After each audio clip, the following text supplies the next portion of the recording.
right, you guys have no idea how frustrating that was just now. I went in for 5 minutes, 6 minutes talking about this first fight, and in classic Mike fashion, I was on mute the entire time. And you guys didn't let me know until Dan Goldstein came in and let me know, but I had already known. But still, thank you, brother, for telling me something. That sucked, but it's all right. I feel like, honestly, maybe it's better. I get a little restart. Maybe I could break this fight down better, right? So, hello and welcome to the Couch Warrior podcast. I'm your host, Mike, as usual. And this is our fourth Dana White Contender Series breakdown. We're going to be breaking down Dana White Contender Series Week 4. Coming up next week on Tuesday. I like to go early. I like to do this stuff early. I'm already going to be breaking down the next week's fights, probably today or tomorrow. And, I have my picks out. The second I have the cards broken down, I put up what I think the odds are going to open up on my Twitter at Couch Warrior Pod. I was pretty accurate with some of them this week, so that was cool. I got one right on the head. I think it actually might have been this one. I'll talk about it in a sec. But yeah, it should be a really exciting card. A bunch of cool prospects to look at. I feel like we might get a few good signees, I guess, on this one. But yeah, let's get right into it. Enough chit chat. So for the first fight, we've got Nazim Sadykhov versus Ahmad Hassanzada. I'm going to be calling them Nazid and Hassanzada just for ease of pronunciation. So Nazim, 6-1-0. He's 28 years old. He's training out of Longo and Weidman MMA. And while his height and reach are not listed, your boy got them for you. They are, so he's 5'10" and he's got a 70-inch reach. So Hassanzada, 9-1-0, 26 years old, 6'1", so he's got 3 inches in height. And then he's got a 74-inch reach, so he's got a 4-inch reach advantage. And he's out of a good camp as well. It's not that random thing down there. He's actually training out of Team Alpha Male now. And you look at these guys side by side, what they're good at, what they're bad at, and they're very similar. And I honestly noticed this.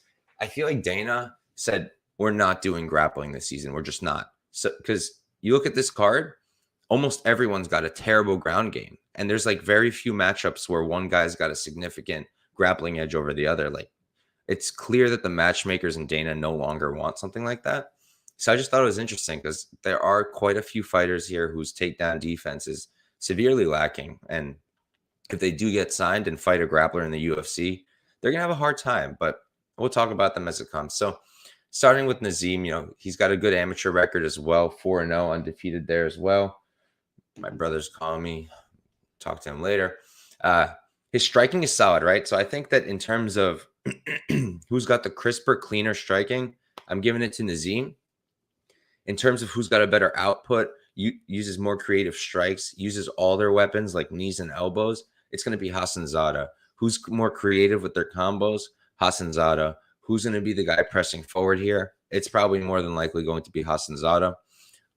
If someone has a wrestling edge, it's going to have to be Nazim, in my opinion. Hassanzada has shown no tendency to wrestle, whereas Nazim has done it a few times.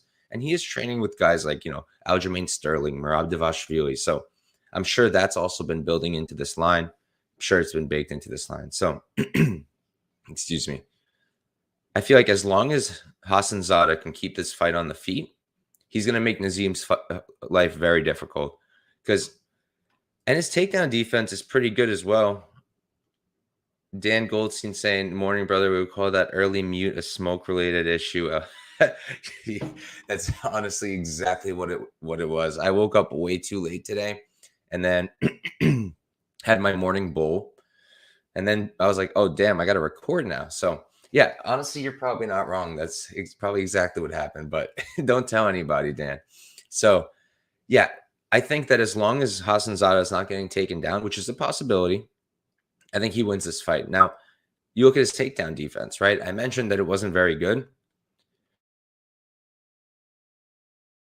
But first of all, he scrambles really well. And second, let's look at the guys who were out grappling him. Both of them wrestlers. That was the game for both of them. They were primarily wrestlers. I've got their names for you fellas and ladies. They are, I put it up. All right, well, I don't have it now. I can't find it. But I do know that Hassanzada does have good takedown defense. He was fighting guys. Okay, here we go. Let me pull him up. Here we go. James Wilson, Rashid Humayev. Neither of these guys are like legends or beasts or future prospects even, but it was guys who could grapple and wrestle very well. James Wilson in particular is a very good wrestler. So Hassanzada, he did get taken down, but what did he do? He was either extremely active off his back, making it really annoying and difficult and painful to hold him down, throwing up constant elbows, just really doing everything he could to create space and get out of there.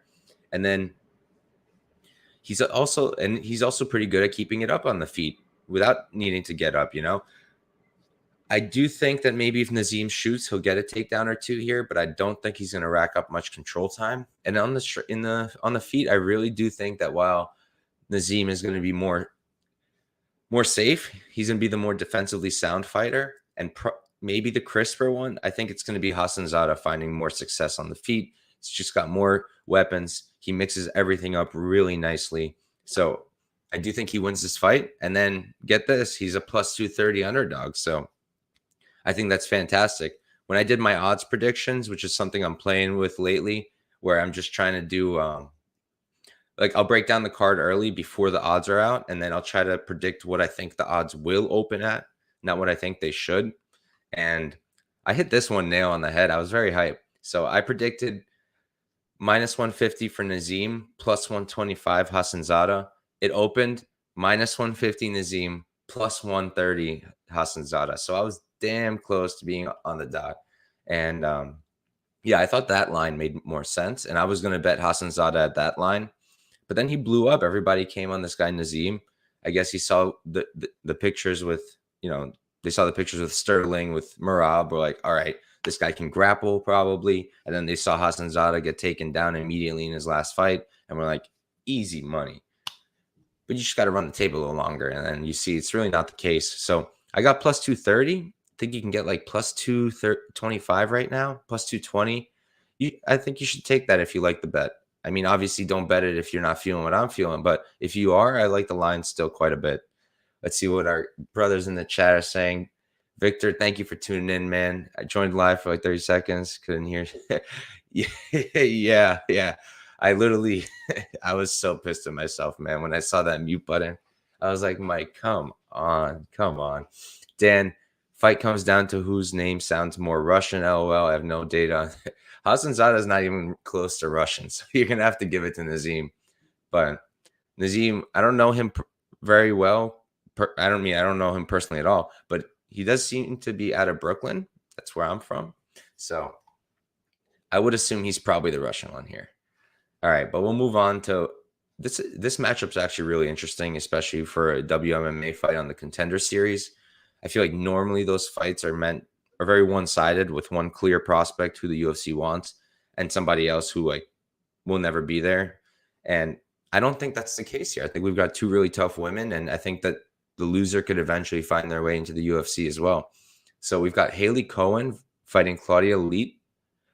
Hailey Cowan is 6'2". She's 5'8", 70-inch reach. So that's a really big. She's a very big woman. And then in terms of her camp, let me double check. So I've got Blitz Sport MMA, but it seems like recently she's been spending time with Maverick over in Denver, Colorado, which may suggest that she's over in Elevation Fight Team. So that would be interesting. And then Leite on the other side, 7'2". 25 years old, 5'6". She's giving up 2 inches in height, 66-inch reach. She's giving up 4 inches in reach. And, normally I'd be like, wow, that's a huge size difference. If you guys have watched my shows before, I'm a huge size bull guy. Recently, not so much. Like, for example, I'm betting on the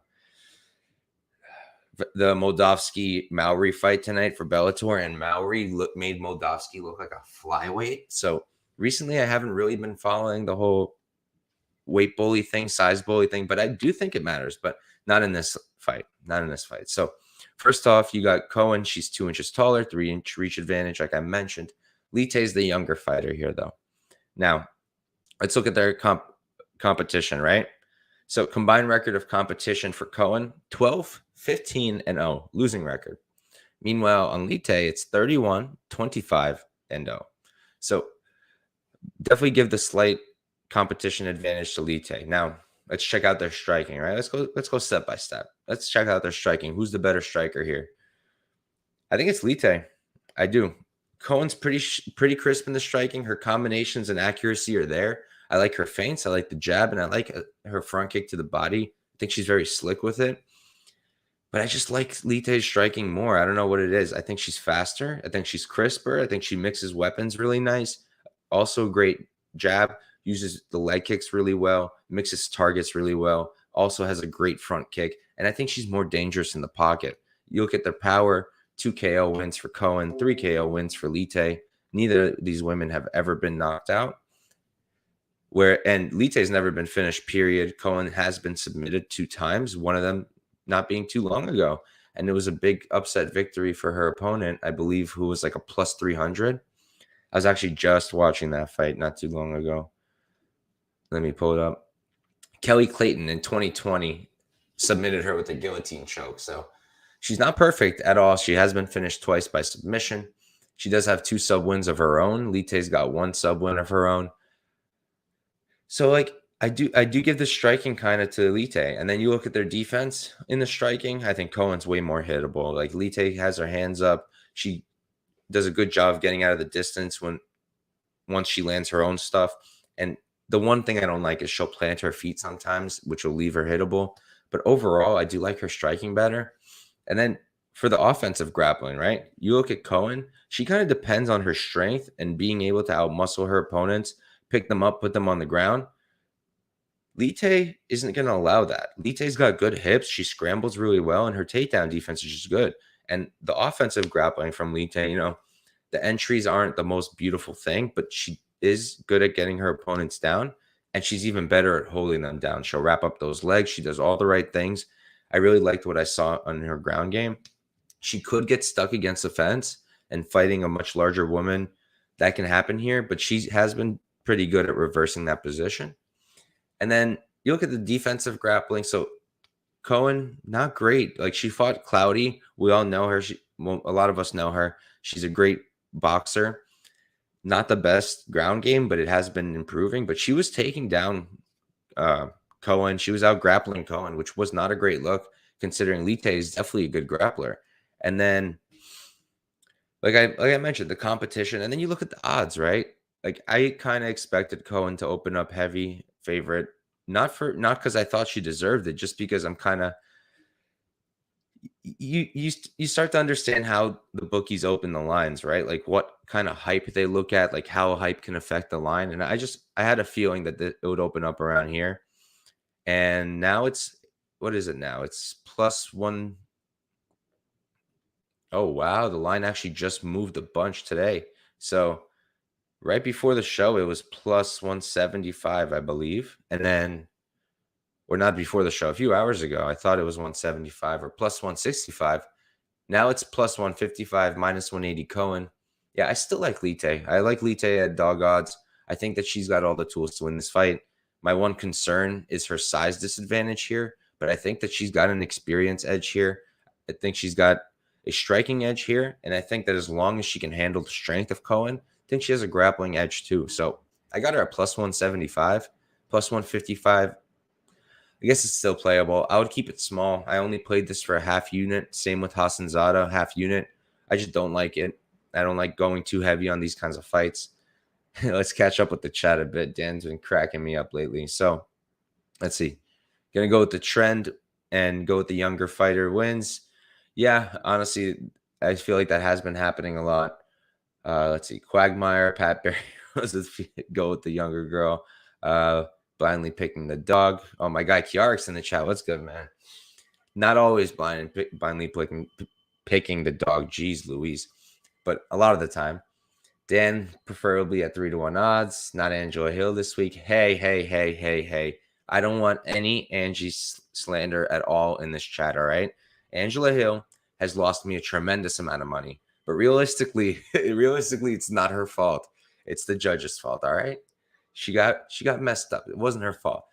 And yeah, I'm totally doing it to myself again. I did bet Angela Hill by decision again in this fight. So yeah, that's me. No Angela Hill slander in this chat. And then my guy Victor saying, Okay. Not gonna read that one. But yeah, we'll move right along. Leite is my pick, so that's 2 underdog picks in a row. And we'll keep going on. Kiarix, hey, stop stealing Tajik's jokes over here, all right? Stop stealing that guy's jokes. Hailey was the high-level gymnast, athleticism edge. Yeah, I mean, for sure. Hailey's also way bigger and appears to be much stronger. So, yeah, I mean, I did mention that. I just feel like Leite is also not a small woman. You know, she's very strong herself. 5'6". She's not small. So, I do think she'll be able to hold her own, but for sure. And I did hear the whole gymnast thing. So, definitely makes sense. And my boy's been bewitched. You guys are killing me. Angie, she could be so good, all right? She could be so good. It's the judge's fault, all right? Think about it. Had she gotten the dub against Gedalia, had she gotten the dub against Watterson, had she gotten the dub against Lemos, we'd be having such a different conversation about Angela Hill. So, but we'll move on. Victor, I'm going to hurt you then. I'm going to hurt your heart right now in a sec. So, next matchup, we've got Jack Cartwright versus Jose Johnson. Jack Cartwright is 10-0. He's undefeated, 28 years old, 5'9", training out of, I believe he's still there, unfortunately. Yeah, SBG Manchester, possibly one of the worst gyms on planet Earth right now. And then Jose Johnson on the other side. He's 14-7-0, 27 years old, 6 feet tall, 74-inch reach. So the guy is 3 inches taller. And did I get a reach for Cartwright? I don't think I was able to. So I am going to probably have to give the reach edge, just a guess, to Johnson as well. So Kiarix saying, English fighter, can Jose grapple at all? LMAO. Look, I'm going to say it right now. No, Jose really can't grapple that well. He just can't, and that hasn't changed.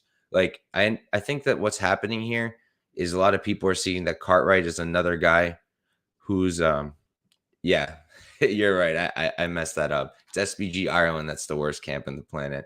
But I do like what you said here as well. Cartwright by sub. That's what I'm going to be playing. I'll break it down in a sec. Dan saying, starting my was on Jose Johnson slowly. Yeah, look, this is what it comes down to for me, right? Who's the better grappler? It's Cartwright without a doubt. Whereas Jose Johnson struggled every single time in the grappling. And I think that's something that happened with this line, because if you look at the line movement, I mean, this is incredible. Jack Cartwright opened up at -400. Cartwright is now +120. So that is some insane live movement. People saw Jose Johnson and loved it, hopped on. And I think I know why. I think it's because his last fight, not his last fight, the one before that, Mo Miller, right?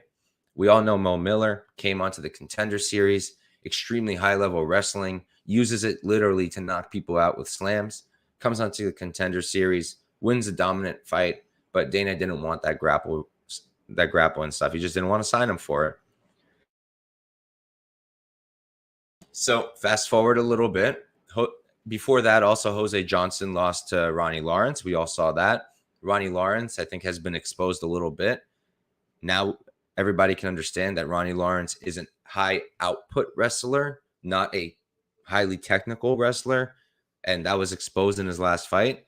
So regardless, for the Jose Johnson fight, right? You look at his fight with Ronnie Lawrence. He got controlled. He got taken down very easily. He was a big favorite in that fight. And then the Mo Miller fight, he was a huge underdog there. And everyone expected Mo Miller to run through him, bad ground game, blah, blah, blah, blah, blah. Mo Miller was taking him down. He was controlling him. He was killing him with a grappling. He just then got caught in a triangle choke.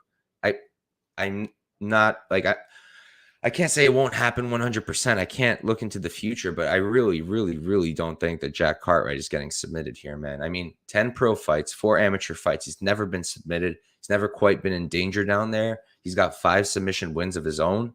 Whereas you look at Jose Johnson, he's got 3 submission losses. And that's all Cartwright needs. He just needs to get him down, take his back, submit him, call it a day. I do think that's the most likely outcome. So already having Cartwright as a dog, I mean, do I understand the market movement? Not even a little bit. Am I going to be happy with it? Heck yeah. Thank you. Like, I'm getting Jack Cartwright, who I thought would was the rightful -200. Like, I thought my odds prediction for Cartwright was minus 250, plus 210 for Johnson. I was off because they opened Cartwright even wider. So the bookies felt what I did, just more strongly about it. And then the market said, no, we back Johnson. So I don't know. I just think that Jose Johnson is going to get taken down. He's going to get controlled. And I think he's going to open up an opportunity for Jack to get a sub. And then in the striking department, right? That's always important to look at as well. Because, all right, like every fight does start on the feet. And what if Jack can't get him down, right? Because Jack does have really good grappling. He does have good takedowns. He's got a great judo throw. But not everybody's perfect. So what if he can't get him down, right? I think that Jack can survive on the feet too. He's got good timing on his counters. His combinations are good. He does throw sloppy overhands, which I hate, but he'll follow that up with a takedown, which is kind of slick. Slick uppercuts, and I thought I said this already, but a good jab. And he can strike on the back foot. I noticed that, which is always really good. You don't want to be on the back foot, but sometimes you can't help it. So the ability to do that is very important. He's got 3 KO wins of his own, never been knocked out. And then on the other side with Jose Johnson, right? He's also got great striking. There's a reason he was such a heavy favorite against Ronnie Lawrence, right? Great right hand down the pipe, very fast, good leg kicks. The kicking game overall is great. Head kicks, front kicks. His length allows him to use these knees like jabs, kind of like Dan Hooker does. Kiarik saying Jose Johnson's big for bantamweight. Yeah, he's gigantic, man. This guy's really big, but it doesn't really matter if you're getting taken down and controlled, right? So I just feel that even though the striking probably goes to Johnson, I feel like the difference there isn't wide, whereas for the grappling, I feel like the distance is very wide. So I do think that Jack Cartwright wins this fight. I think that Jack Cartwright probably wins it by submission. I think he's got great cardio. I think Dan mentioned it, said Cartwright has 5-round cardio, good hands, body shot submissions. Yeah, I like him a lot, man. I think there's a reason he opened as such a big favorite. He's on a 14-fight win streak. In his last fight, he was kind of losing to a wrestler, though. That's worth noting. But the guy got disqualified in round 4 because he kept headbutting Cartwright. I mean, it was honestly pretty crazy. Like the ref kept telling him to stop headbutting, and then he would just keep headbutting anyways. So Cartwright won that fight by, I guess, DQ. But like Jose Johnson's not going to be wrestling Cartwright, so that doesn't matter here. Victor saying, I don't care, still have Johnson by inverted Superman punch. You're actually incorrect. It's way more likely that he does a backflip off of the cage onto the other side of the cage, then backflips back off that way, and then kicks Cartwright in the face. That's the most likely outcome. So you should get it together, Victor. Kiarik's Jack is the dog right now, plus 120. Yeah, man, he is. And he opened up at minus 400. It seems almost unreal. And I'm going to go crazy on that line, to be completely honest with you. I'm just waiting to see what happens because it appears for some reason people still want to be on Jose Johnson here, even at minus 140. And at that point, it's really, I'm not sure what they're doing. Like the guy's got so many clear weaknesses. The bookies understood. And like, what are you doing? Like, why are you moving the line that much? I'm not going to sit here and complain, but yeah, Jack Cartwright's still at plus 120. Doesn't seem to be budging. I'm going to wait, and I'm probably going to play him for like 2 units. He's my favorite play, I think, on the card. Let's see. Kiarik's Michel Pereira backflip KO. Moy's saying Jack is way better than Hadley. Yeah. Different weight classes, right? But yeah, I guess he probably is. Have they fought? No way, right? They haven't fought, but that would be an interesting one. Definitely different weight classes. But yeah, we'll move on. So, okay, this next one's going to be mad fun because I've got some funny shit to say about this one. But sorry about that echo for a second. All right, so this next one is kind of jokes. We've got, let me pull it up. We got Claudio Ribeiro versus Ivan Valenzuela. Ribeiro is 9-2-0, 30 years old, 6'1". And he is training out of, let me see what I got for him. I've got, oh yeah, he's training under Damian Maia, so that's good. And then Valenzuela on the other side is 8-1-0, 29 years old, 6'2", so he's got a 1-inch height advantage, one year younger. I do not have reaches for these fellas, unfortunately. And Let me see. Oh, yeah, and Valenzuela, he's training out of Extreme Couture. They have been absolutely tearing it up lately. So that's a great look to have. And I'm going to, all right, I'll start with what my odd predictions were. So you guys kind of just get a feel of how I was feeling about this fight before the odds came out. So this is exactly what I wrote when I did my predicted odds. Odds prediction, minus 300 Valenzuela, plus 250 Ribeiro. Seems wide, but it wouldn't surprise me as long as they watched Ribeiro fight. Okay, let's see what the line opened up. Yeah, let's see. Valenzuela was, I want to say it was minus 190. Yeah, Valenzuela opened minus 190. Ribeiro opened up plus 165. So I wasn't quite correct about how wide it would open up, but I had the right idea, and it makes sense, right? So first, let's check them out striking wise, right? Valenzuela, he's got a Muay Thai background, Muay Thai record of 37, 6-0. He's low output, which I do not like. If you've watched my stuff, I really like the high output guys. Kiarik saying Claudio was the guy doing that illegal head kick, right? Yeah, he was. And you know what? Let's see if I can pull it up for you guys. I want to show it to you because that video makes me laugh so much, man.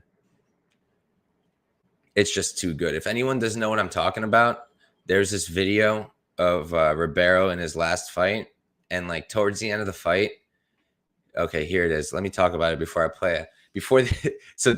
Towards the end of the fight, this guy kicks him down with some kind of weird leg kick, and then comes running, swings his leg to kick him in the face, totally kicks him in the face, and then the commentary screaming like, wow, he redirected it to the body. The ref is saying it's to the body. We saw it go to the body.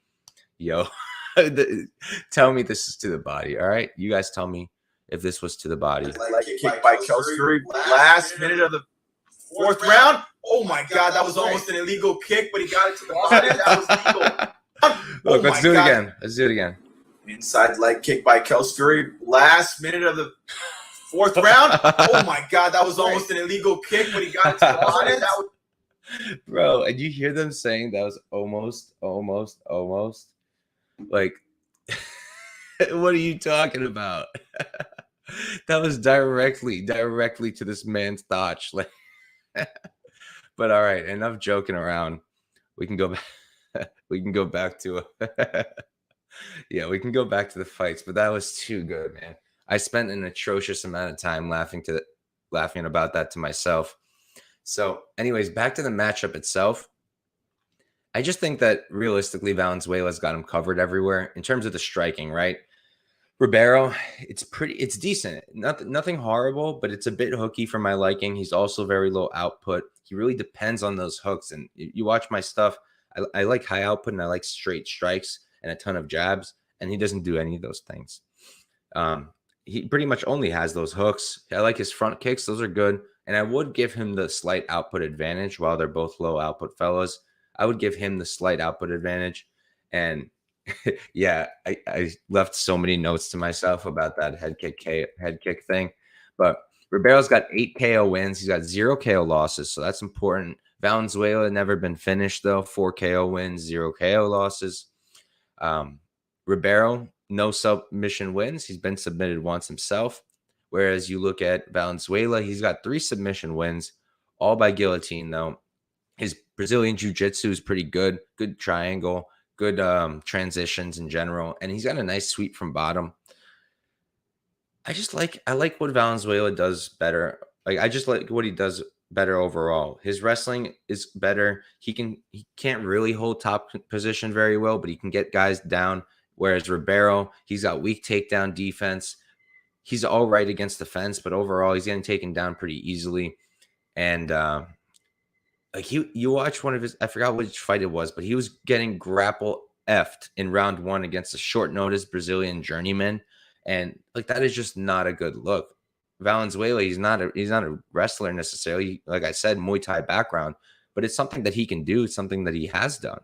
So yeah, I literally wrote in my notes, like, I was a little mean, so I'm not going to go all the way of saying what I wrote, but I was kind of drunk. I wrote, I don't know if I'm drunk, but I don't understand why this guy's here. Holy F. He's not good. So, yeah, that's how I felt about Ribeiro. You look at the records of their opponents, they're pretty similar. I don't do ratios. I'm not a math guy, but you look at Ribeiro's opponent, 74, 47 and 0. You look at Valenzuela, 44, 29 and 0. I do believe Valenzuela's fought the slightly better competition. I think he's got a grappling edge here, although he doesn't use it. And I think on the striking, he's just more defensively sound, and he's a little bit technically better. Minus a Ribeiro knockout, I think Valenzuela wins this fight, like, I would say maybe like 7 out of 10 times. And you're getting them at Pick'em. So I really like Valenzuela. Took him for 1.1 unit. Don't see him losing the fight unless he gets knocked out. Dan saying I'm going to pick the Latino guy in this fight. I mean, you're making the right pick. Valenzuela is the man here. Like, I don't do the whole talking about like Hawaiian toughness or Mexican tough. I don't do that whole thing. Like, everybody's tough if they're tough, and then other people are not tough if they're not tough. So Valenzuela's tough, but he's just tough because that's who he is. All right. So I think he's the better fighter here. I think he should beat Ribeiro at minus 110. I do like it quite a bit. Chiarix is bringing up a decent point for Ribeiro. He's training with Maya and Barrio, but look at his fights, man. It doesn't necessarily mean it's translating to him because he sure as hell isn't showing it. And Valenzuela does have decent takedown defense. So if Ribeiro's not coming in with good entries, I think that he should be able to keep it on the feet and win the fight. So I do like Valenzuela here, and the odds seem too close in my opinion, but I'll take it.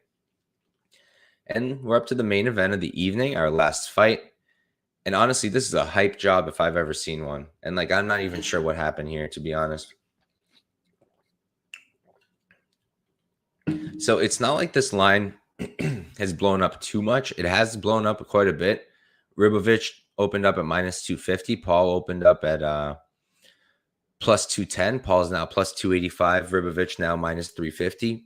But yeah, let's introduce them real quick. We've got Thomas Paull versus Esteban Ribovics. Paull is 11-3-0. He's 27 years old. Let me pull up my notes for him, see if I was able to get a height and reach. I think I was. Nah, I wasn't able to. That sucks. But I do have him training out of Bang Tao MMA. It's a new camp, relatively new. We've seen a few people training out of there now. It's Muay Thai focused. Moy is saying Paull looks like a fraud. I don't know. Maybe I'm missing something. I don't really think he looks like a fraud. I think that people are looking at his record, seeing those KOs and being like, oh, maybe he just got these lucky KOs. But Ribovics, his last win was in 27 seconds against a 6-5-0 guy. And then his win before that was in 7 seconds against a 17-6-0 guy. And then the one time he didn't go for a 1-round KO in the fight with Jose Suarez, who was a more experienced fella, he did not look that great, did Ribovics. He didn't look like some stud, So Dan's saying Paul's looks like he's been bit by a vampire, and he partway through that transition. Yeah, I posted about this last week. I love Thomas Paull's Tapology picture. This guy has my sense of humor. This is exactly what I would post and think that I'm the funniest person ever. I would post and just laugh at myself for mad long. So I do think he has my sense of humor, which is cool. But back to actual fighting stuff. So how do these guys match up, right? So first thing you're going to hear in every other show, I'm one of the first ones for Contender series. There's some awesome guys who will be coming on Monday doing their own shows. And I'm almost positive you're going to hear about Paul's terrible ground game, right? I think you're going to hear about that a lot. But Thomas Paull having a really bad ground game. People are looking at Ribovics' record. They see 5 submission wins. They see 2 sub losses on Paul's record by guys who don't have shiny records and that weren't too long ago in 2020. I believe one was maybe 2021. But I think people are getting a little bit caught up in the wiki capping. I think people are getting a little bit caught up in the echo chamber that is MMA Twitter. And honestly, if people keep going so heavy towards Ribovics, I'm going to be on Paull. I think that Ribovics wins the fight. Do I think he wins the fight like as a minus 350 should, like at that kind of clip? No, I really, really do not. I don't. If Paull hits plus 300, I'm going to be all over that. But let me break down the skill for skill first, right? So first off, I wanted to mention their opponents' records. Also, Paull has faced a better competition. Actually, no, not Paull. I'm sorry. Ribovics has seemed to face the better competition in terms of the record, 63, 34, and 0 for his opponent's combined record, whereas it's 52, 41, and 0 for Paull. Both of these guys, absolute violence machines. Paull never been to decision in 13 fights. Ribovics never been to decision in 10 fights. So I bet you that the line for fight doesn't go is going to be absolutely abnormal. If they set us at like 1.5 for the total, I think over 1.5 might be a look. But in terms of striking, you know, I think it's even. I think it's close to even. I don't know if people are like really getting excited by Ribovics' striking or if it's just the subs that they're seeing and the bad ground game of Paull. But like for Ribovics, like it's pretty good, but he can really telegraph himself. He feints well. He winds up for strikes sometimes like big time where people will just see it coming from a mile away, especially his leg kicks. Like he's winding up these leg kicks. I like his slick step-in elbows, and I like that he mixes up targets. 5 KO wins, but he is also very hittable. Paull hits like a train. 11 knockout wins, only 1 knockout loss himself. He is pretty hittable himself too. He's got nice kicks. His striking is pretty good. He could be a little bit sloppy with the looping stuff, but I like his counter game a lot. He's got a good jab as well, and the hand speed is there. He's fast. So this is what everybody's going to be talking about, the ground game, right? Ribovics, does he even wrestle all that much? Let's look at his look. Let's go watch his fights, right? Is he really wrestling? No, he's not. He got a nice trip in 3 fights ago, I believe. He got a pretty solid trip, but like he doesn't really do anything with it. His takedown defense is great, not perfect. I don't think that's going to matter here. Paull, takedown defense isn't great as well. And the issue is he does get stuck, right? He gets stuck. And if he gets stuck here, it could mean trouble. So look, I do understand what people are saying. Paull does have bad ground game. I wrote that in my notes. I included that in my odds predictions, but I don't think that it should be like this. I don't think it should be this wide. I think it's a close fight. So if Paull can keep this on the feet, he's not going to look plus 300. And if it remains on the feet, Ribovics is not going to look minus 350. That's all I'm going to say. And then in terms of the submissions for Ribovics, people aren't really mentioning this, but when was Ribovics' last submission win? 2019. When was the last one before that? 2017. When was the last one before that? 2016. So this guy isn't just running around submitting people. Stop the wiki capping, okay? Ribovics is the rightful favorite. I predicted him opening at minus 225. I was damn close, off by a few cents. This is getting too crazy. Paull has big power. I'm probably going to sprinkle Paull, depending on what the lines get to. I think people are getting ahead of themselves with Ribovics. If anything, if you feel this compulsion to bet Ribovics, wait for the sub prop. Maybe you can get a decent price. If they give it to you minus 110, minus 105, don't take that. That's a mistake. That's a trap line. Don't do that. If they give you the sub for like plus 225, 250, okay, I can make an argument for that being a decent bet. I do think Ribovics is the better fighter, better camp, Sanford MMA, but odds are off. I think Paull is great too. He's fighting at a great camp, Bangtao MMA. If I remember correctly, that's the new camp in Thailand that was opened up. Yeah, that was opened up by the former head coach of Tiger Muay Thai. So it's not like Paull is out here just training in somebody's basement and having terrible ground game. This guy's out there in Thailand training at an elite Muay Thai camp whose head coach happened to have been the former head coach of Tiger Muay Thai. And what kind of coach was he when he started at Tiger Muay Thai? Wrestling. So for all we know, Paull can come in here with fantastic takedown defense, much improved. He's still young, 27 years old, 26. They're both going to be coming in better and better. Let's see. When was Paul's last fight? Paul's last fight was 5 months ago. Who knows who we're seeing since then? Who knows? And even then, his grappling didn't get tested in that fight. So it could have already been improved. So yeah, I'm going to be on Paull. There's way too many unknowns to be backing Ribovics at that price. I think it's the shiny record. Dan, saying it. Stop the wiki cap. Get rid of the cap. Paul's main sport.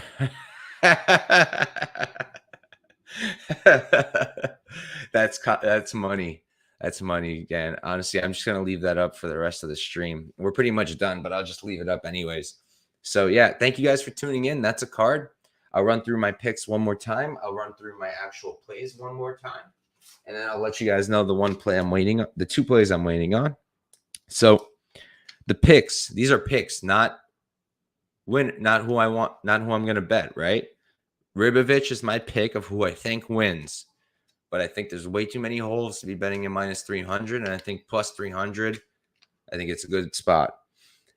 Leite is my pick regardless, and I'm playing her as well. Hassanzada was my pick, already played him. Valenzuela is my pick, already played him.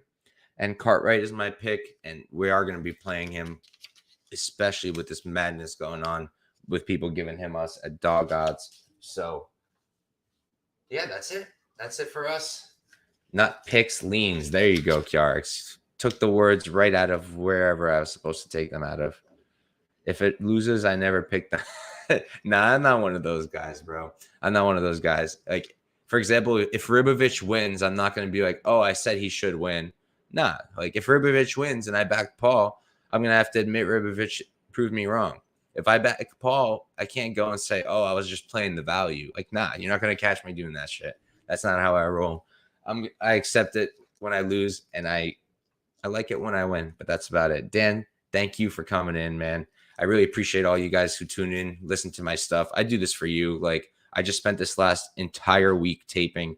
I did a PFL breakdown video. I did a Bellator breakdown video. I did this Dana White Contender Series breakdown video. I went over my bets yesterday. I did a huge show on Wednesday with Ben the Bane Davis, Liam from Liam Picks Fights, and none other than Sadykhov Kakramanov, an active UFC fighter. That was awesome. If you haven't caught that yet, make sure to run it back.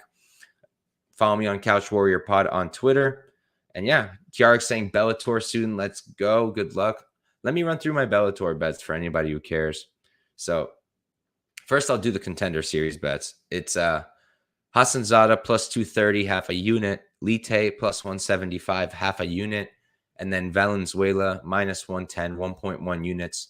And then in terms of Bellator picks, for anybody who's still here, I've got Naaman Gracie, got him at minus 165 for 2 units. I wouldn't go much deeper. I think it's a little higher now. Minus 180, minus 185. Yeah, that's getting a little steep. I guess it's still playable. Valentin Moldavsky versus Maori, minus 182 units. Moldavsky's now a little bit steeper. After that height, after the face-offs, it's a little hard to be too hype about betting Moldavsky there, but I do think he wins that fight. And then my only other money line play is Gokhan Sadykhov. Played him for 1 unit at minus 175. And then, oh man, I made a prop bet that I'm deeply uncomfortable with, so I can't wait for the fights to start so I can just see it either win or lose already. I played Mitch McKee minus 185 for 3 units inside the distance. I think he should be able to pull that off, but I'm worried. I played Collie by KO, TKO minus 160 for 1 unit. I played McKee, parlayed with Osborne, minus 167, 1 unit. I parlayed McKee, Osborne, and the Schoenfelder under 1.5, plus 108, half a unit. And then I parlayed Sadykhov with Hill, plus 150. I did that for 0.363 units. Kiarx saying he's on Moldavsky, Vanderford, Gracie. We're on all the same sides except Vanderford. I'm not betting against him. I was very tempted on Jeffrey, but I'm not going to go and just stand in the way of high-level wrestling and hoping for the best. So, yeah, thank you guys for tuning in. Let's get them bookies. Good luck for the rest of this weekend, and I guess I'm not going to see you till Wednesday. I'm going to be going live with lucrative MMA. That's going to be really dope. So, yeah, good luck, guys. Peace out. Have a good one.